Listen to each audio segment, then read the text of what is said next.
Hi, this is Amelia Roscoe with Planeta X Live, and I'm here at 16th Street Theater in Berwyn, celebrating their 10th anniversary and the press opening night of Into the Beautiful North. And here I am with the cast members and the writer of the original work on which this work is based on, and we are so excited to meet you guys. Thanks for having us. Thanks for having us.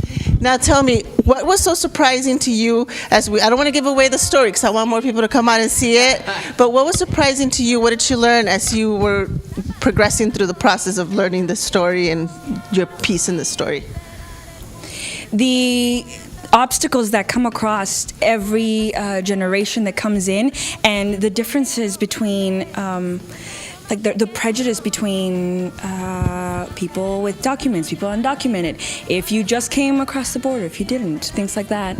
Now, many people might say this is a very timely story because of what we're living here in the United States, but really this has been a story that has been around for a while. Can you tell us a little bit about that? Well, I'm from Tijuana, first of all. I was born in Tijuana. And so the border is, my ambiente. It's what I'm from. And I spent a lot of years working with the poor in Tijuana in the garbage dump. And so I started writing these books about the border, and to my shock, every couple of years something bad happens on the border and they become bestsellers again. And so este libro, it's had a life of its own. And Karen Zacarias started to adapt it, and this happened in this national rollout. So, it's been 4 world premieres. And we're so privileged to know that this is just one of those 4 in the country right now that is playing. And everywhere you have seen it, it's been a little bit different. But of course, this makes it really special because you're in the area. You're from Chicago. Yeah, we live out in Naperville. It just flew in from San Diego, where we saw. And one thing that really moves us, and Karen pointed this out, she said, thanks to this project, 37 Latinos all over the United States have been working. And have Latino actors, and it's so beautiful to see that, Now, we talked a little bit about what surprised you along the way. What do you think is going to surprise audiences about this type of story? I'll let you answer that. The surprise is that it's a Latino story with, without ruining too much, just hope. Hope. Our narratives can have hope, and I think that's what makes it accessible. Latinos, Latinx people, we can be heroes too. Now, I think the big surprise, and of course, we don't want to give it away again, but the big surprise is that we love our country, we love Mexico. So it's not about running away, right? Tell us about that. Well, it's about, the people finding their dignity, and people being valued for being human beings, and that no matter how poor, how destitute, what humble beings you might be, that you still are human, and that there's still joy. And I think that when people come and see this show, they'll see that all of these different characters that we meet along the way of our path, they all have this essential joy about what it is to be human and what it is to be Mexican. And I hope that transcends the countries and and different people, and that what Juan was saying, even if you're not Mexican, I think you can connect to this piece because it's about celebrating the joy of being human. Now, you touched a little bit on Chicanos, right? How many here can identify with that? Can you? Yeah, I'm from San Diego, so yeah, definitely. It's this for me. This is we talked about it earlier. One of our other cast members said that this is the first play she's been in with a fully Latino cast.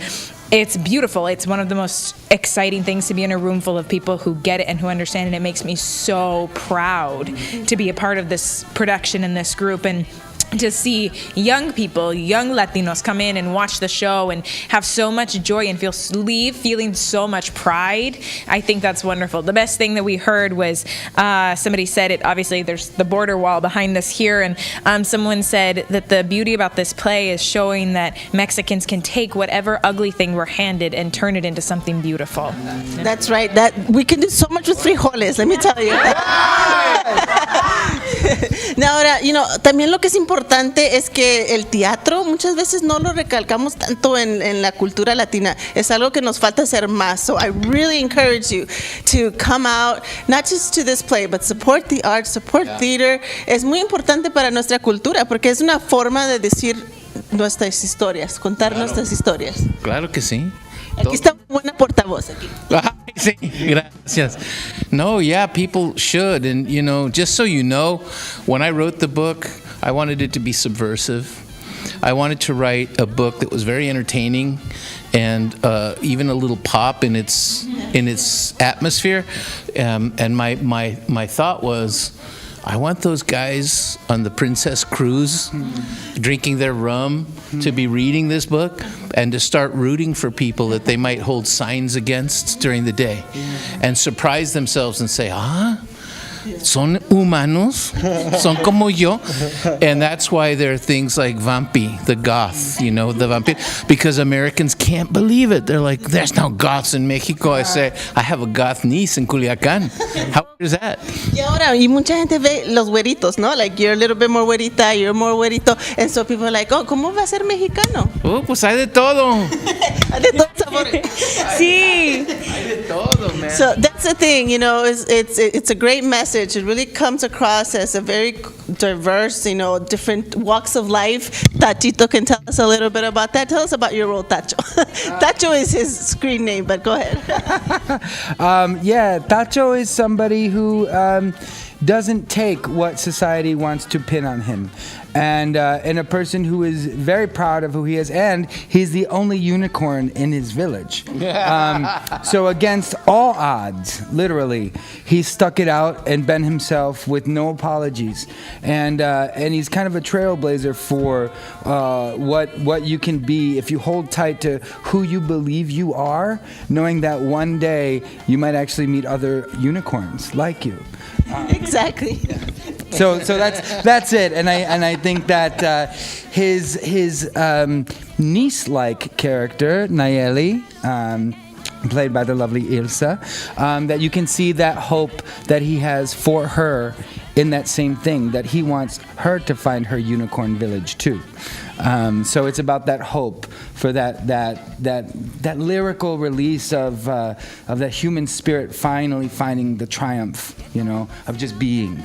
I love talking to actors right after the play because they're still in that artistic mode, and I love it.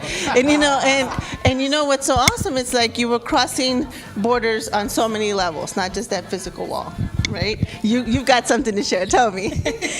No, nada más que esta obra, así como dice, it crosses borders. It crosses so many variations, and it creates hope.